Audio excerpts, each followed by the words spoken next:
Salut à tous, c'est Nicolas. On se retrouve aujourd'hui dans un nouveau cours Abi Academy autour d'une question primordiale. Comment devenir micro-entrepreneur ?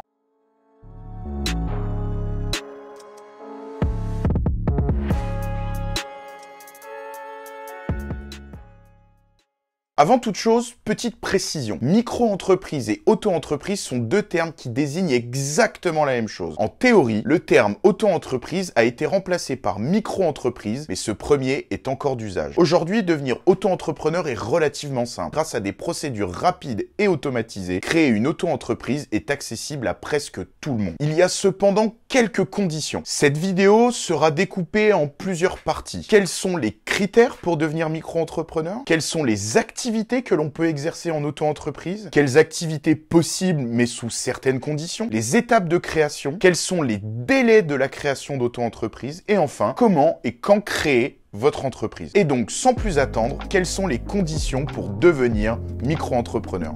Premièrement, être majeur. Avoir une adresse postale en France, être français ou ressortissant européen, ne pas être condamné à une interdiction de gérer ou d'exercer, ne pas être sous tutelle ou sous curatelle. Sachez que être auto-entrepreneur est considéré comme une activité à part entière, mais peut être complémentaire à une première activité. Votre statut peut alors être étudiant, salarié, vérifier certaines clauses d'exclusivité, retraité, dirigeant assimilé salarié, président de SAS, SARL, fonctionnaire.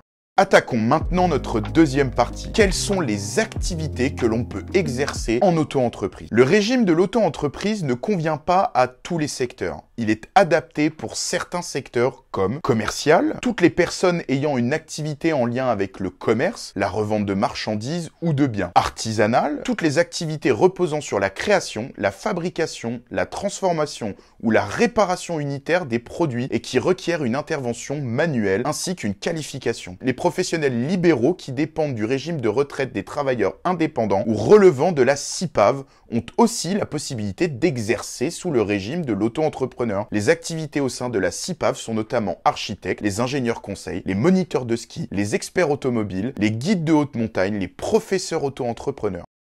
Maintenant que vous connaissez les types d'activités, voyons les activités spécifiques qui ne sont accessibles que sous certaines conditions. Certaines activités ne peuvent être exercées sous le régime de l'auto-entreprise qu'en respectant certaines conditions. Diplôme, certification, autorisation, etc. Toutes les activités agricoles dépendant du régime social de la MSA, incluant celles déclarées auprès de la CMA ou de la CCI. Les activités libérales rattachées à une caisse de retraite autre que la CIPAV, la caisse interprofessionnelle de prévoyance et d'assurance vieillesse, ou le régime des indépendants. Les activités artistiques donnant lieu à des droits d'auteur et qui dépendent de la maison des artistes ou de l'AGESA. Les professions de santé, les médecins, les sages-femmes, les orthoptistes, les chirurgiens dentistes, les vétérinaires, etc. Les agents généraux et les agents d'assurance. Les professions juridiques et judiciaires. Les avocats, les commissaires-priseurs judiciaires, les huissiers de justice, les notaires, etc. Les experts comptables et les commissaires aux comptes. Les activités relevant de la TVA immobilière, les agents immobiliers, les marchands de biens immobiliers, les lotisseurs, etc.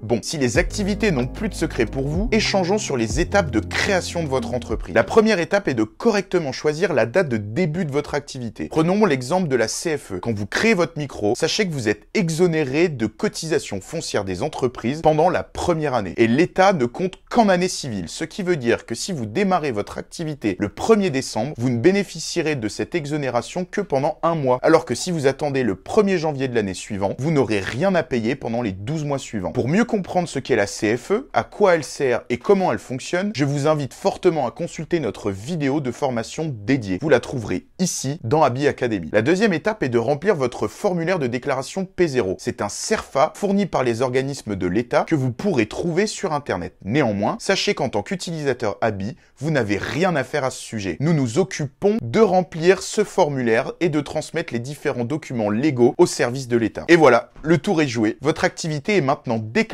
et sans plus attendre, vous pouvez commencer à exercer. Oui, dès maintenant, même si vous n'avez pas encore reçu votre cabis. À partir du moment où la déclaration de création d'entreprise a été faite auprès des services de l'État, il est tout à fait possible de démarrer votre activité.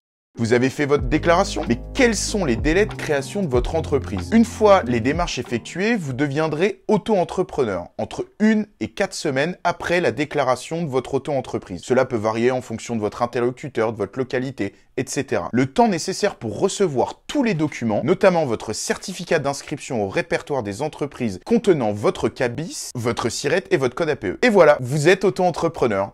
Enfin, pour finir, regardons ensemble quel est le bon moment pour créer votre activité. Votre décision est prise? Vous voulez créer votre auto-entreprise? Vous vous sentez prêt mais vous ne savez pas quel est le moment le plus propice à la création de votre activité? Pas de panique. L'idéal est d'entamer vos démarches de création quelques semaines avant de débuter votre activité. En effet, pour être opérationnel et prêt, il est préférable d'être en possession de tout ce dont vous pourriez avoir besoin. Par exemple, un numéro de SIRET. Le mieux reste donc de procéder par étapes et de ne pas vous précipiter dans le début de l'activité. Pour être sûr d'être au point, vous pouvez aussi consulter notre cours Habi Academy, 11 conseils à suivre lors de la création d'une auto-entreprise, de sorte à maximiser vos chances de réussite en maîtrisant le sujet de l'auto-entrepreneuriat sur le bout des doigts. Vous avez encore des questions? Contactez-nous par chat en bas à droite de votre écran. Il ne me reste plus qu'à vous remercier d'avoir suivi cette vidéo. J'espère évidemment que ce contenu aura pu vous faire avancer dans vos démarches. Comme d'habitude, nous sommes à votre disposition pour toute question ou information supplémentaires. Et évidemment, les services d'Habi sont là pour vous aider dans la création de votre micro-entreprise. Je vous souhaite un excellent démarrage d'activité et à très bientôt.